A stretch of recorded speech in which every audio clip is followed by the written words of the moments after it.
July 11ರಂದು ಕಲಬುರಗಿಯ ಸರಫ್ ಬಜಾರ್ನ ಮಲ್ಲಿಕ್ ಚಿನ್ನದಂಗಡಿ ದೋಚಿದ್ದ ದರೋಡೆಕೋರರನ್ನ ಬಂಧಿಸುವಲ್ಲಿ ಪೊಲೀಸರು ಯಶಸ್ವಿಯಾಗಿದ್ದಾರೆ. ಪಶ್ಚಿಮ ಬಂಗಾಳದ ಹೂಗ್ಲಿಯಲ್ಲಿ ಅಯೋಧ್ಯ ಚೌಹಾಣ್ ಫಾರೂಕ್ ಸೋಹೆಲ್ನನ್ನ ಲಾಕ್ ಮಾಡಿದ್ದಾರೆ. ಬಂಧಿತರಿಂದ 2.10 ಕೋಟಿ ಮೌಲ್ಯದ 2.86 ಕೆಜಿ ಚಿನ್ನ, 4.80 ಲಕ್ಷ ರು ಮೌಲ್ಯದ ನಗದು ಜಪ್ತಿ ಮಾಡಿಕೊಂಡಿದ್ದಾರೆ.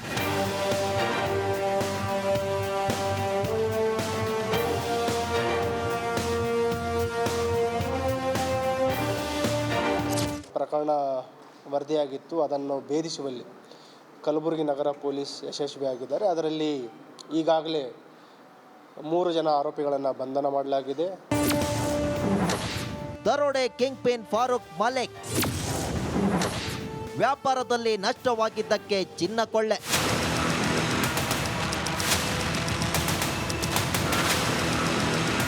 ಜ್ಯುವೆಲರಿ ಶಾಪ್ ದರೋಡೆ ಕೇಸ್ನ ಮಾಸ್ಟರ್ ಮೈಂಡ್ ಫಾರೂಕ್ ಮಲಿಕ್ ಹಾಗೂ ಚಿನ್ನದಂಗಡಿ ಮಾಲೀಕ ಸಬ್ಕತುಲ್ಲಾ ಇಬ್ಬರು ಸ್ನೇಹಿತರು. ಕಲಬುರಗಿಯಲ್ಲೇ ಇಬ್ಬರು ಚಿನ್ನದ ವ್ಯಾಪಾರ ಮಾಡ್ತಿದ್ರು. ಈ ವೇಳೆ ಬಂಧಿತ ಫಾರೂಕ್ಗೆ ವ್ಯಾಪಾರದಲ್ಲಿ ನಷ್ಟವಾಗಿ 40 ಲಕ್ಷ ರೂಪಾಯಿ ಸಾಲ ಮಾಡಿಕೊಂಡು ಬೀದಿಗೆ ಬಂದಿದ್ದ. ಸಬ್ಕತುಲ್ಲಾ ಲಾಭದ ವ್ಯಾಪಾರ ನೋಡಿ 20 ದಿನ ವಾಚ್ ಮಾಡಿ ಕೊಳ್ಳೆ ಟೀಮ್ ರೆಡಿ ಮಾಡಿಕೊಂಡು ಕೊಳ್ಳೆ ಹೊಡೆದಿದ್ದಾನೆ.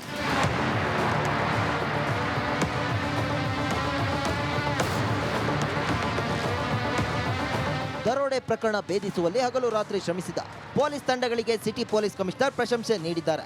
ಇತ್ತ ದರೋಡೆಯಲ್ಲಿ ಭಾಗಿಯಾಗಿದ್ದ ಇನ್ನಿಬ್ಬರ ಬಂಧನಕ್ಕೆ ಕಾರ್ಯಾಚರಣೆ ಮುಂದುವರಿಸಿದ್ದಾರೆ. ಓಂ ಪ್ರಕಾಶ್ ಎಚ್ ಮುನ್ನೂರು, ರಿಪಬ್ಲಿಕ್ ಕನ್ನಡ, ಕಲಬುರಗಿ. ಕಾರವಾರ ಬಳಿಯ ಅಂಕೋಲಾದ ಅಗಸೂರಿನಲ್ಲಿ ರಭಸವಾಗಿ ಹರಿತಾ ಇರೋ ಹಳ್ಳವೊಂದಕ್ಕೆ ಬಸ್ ಬಿದ್ದು ಒಬ್ಬ ವ್ಯಕ್ತಿ ಮೃತಪಟ್ಟಿದ್ದು, 5 ಗಂಭೀರ ಗಾಯಗಳಾಗಿವೆ. ಬಸ್ನಲ್ಲಿ 18 ಮಂದಿ ಪ್ರಯಾಣಿಕರು ಪ್ರಯಾಣಿಸ್ತಾ ಇದ್ರು. ಉತ್ತರ ಕನ್ನಡದಲ್ಲಿ ಮಳೆಯಿಂದಾಗಿ ಆಲ್ರೆಡಿ ಸಾಕಷ್ಟು ಅವಾಂತರಗಳಾಗಿದೆ. ಇದೀಗ ಅಂಕೋಲಾ ಬಳಿ ಅಗಸೂರಿನಲ್ಲಿ ರಭಸವಾಗಿ ಹರಿತಾ ಇದ್ದಂತಹ ಹಳ್ಳಕ್ಕೆ ಬಸ್ ಬಿದ್ದುಬಿಟ್ಟಿದೆ. 18 ಜನ ಪ್ರಯಾಣಿಕರಿದ್ರು, ಒಬ್ಬ ವ್ಯಕ್ತಿ ಮೃತಪಟ್ಟಿದ್ದಾರೆ, 5 ಗಂಭೀರ ಗಾಯಗಳಾಗಿದ್ದಾರೆ. ಅದೃಷ್ಟವಶಾತ್ ಬಸ್ನಲ್ಲಿ ಸಿಕ್ಕಾಪಟ್ಟೆ ಜನ ಪ್ರಯಾಣಿಸ್ತಾ ಇರಲಿಲ್ಲ, 18 ಪ್ರಯಾಣಿಕರಿದ್ರು ಅಂತ ಹೇಳಲಾಗ್ತಾ ಇದೆ. ಈಗ ಗಾಯಗೊಂಡವರ ಸ್ಥಿತಿ ಹೇಗಿದೆ ಮತ್ತು ಇನ್ನುಳಿದ ಮಾಹಿತಿ ಇನ್ನಷ್ಟೇ ಬರಬೇಕಾಗಿದೆ.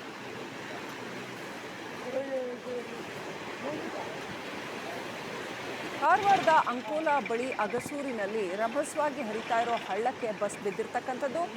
ಅದೃಷ್ಟವಶಾತ್ ಸಾಕಷ್ಟು ಮಂದಿ ಪ್ರಾಣಾಪಾಯದಿಂದ ಬಚಾವಾಗಿದ್ದಾರೆ, ಆದರೆ ಒಬ್ಬ ವ್ಯಕ್ತಿ ಮೃತಪಟ್ಟಿದ್ದಾರೆ, 5 ಗಂಭೀರವಾದ ಗಾಯಗಳಾಗಿದೆ. ಗಾಯಗೊಂಡವರನ್ನ ಕಾರವಾರ ಹಾಗೂ ಅಂಕೋಲಾದ ಆಸ್ಪತ್ರೆಗಳಿಗೆ ಸೇರಿಸಲಾಗಿದೆ.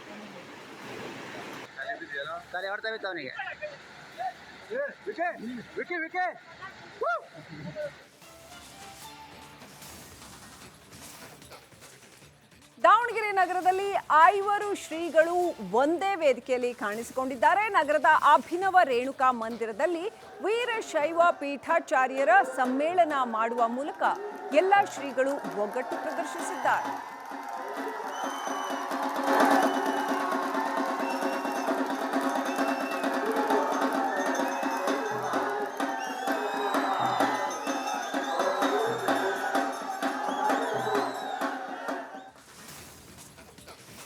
ಹೊಳಲ್ಕೆರೆಯಲ್ಲಿ ಹುಡುಗಿಯೊಬ್ಬಳು ಪ್ರಿಯಕರನ ಜೊತೆ ಓಡ್ ಹೋಗಿ ಮದುವೆ ಆಗಿದ್ಲು. ಆಕೆಯ ತಂದೆ ಮಗಳಿಗಾಗಿ ಹುಡುಕಿ ಸಾಕಾಗಿ ಕೊನೆಗೆ ಪೊಲೀಸ್ ಠಾಣೆ ಮೆಟ್ಟಿಲೇರಿ ಪೋಕ್ಸೋ ಕೇಸ್ ಹಾಕಿ ಮಗಳನ್ನು ಹುಡುಕೊಡಿ ಅಂತ ಹೇಳಿದ್ದ. ಆದರೆ ಪೊಲೀಸರು ಕ್ಯಾರೆ ಅಂದಿರಲಿಲ್ವಂತೆ.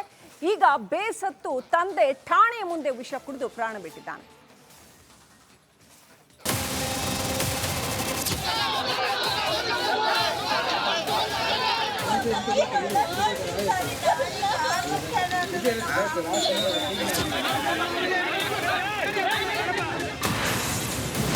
ಯುವಕನೊಂದಿಗೆ ಅಪ್ರಾಪ್ತೆ ಪರಾರಿ, ವಿವಾಹ.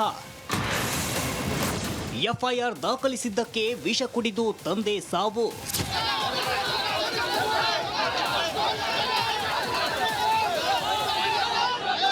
ಹೀಗೆ ವಿಷ ಸೇವಿಸಿ ಆಸ್ಪತ್ರೆಯ ಶವಾಗಾರದಲ್ಲಿ ಅನಾಥವಾದ ಶವ.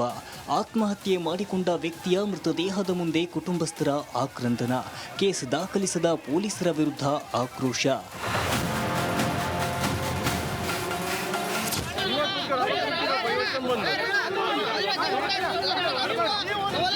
ಈ ಎಲ್ಲ ದೃಶ್ಯ ಕಂಡು ಬಂದಿದ್ದು ಚಿತ್ರದುರ್ಗ ಜಿಲ್ಲಾಸ್ಪತ್ರೆಯಲ್ಲಿ.